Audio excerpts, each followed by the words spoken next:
Morning, friends. When under pressure, we should turn to God.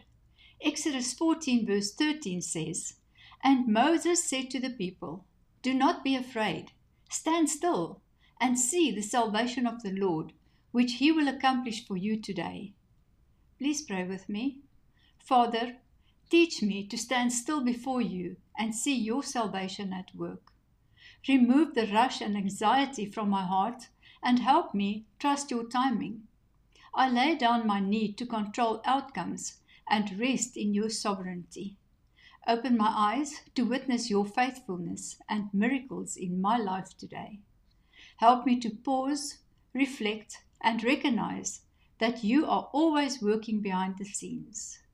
May my spirit be attentive to your voice, and may my heart be filled with peace as I trust you to deliver, guide, and provide in all things.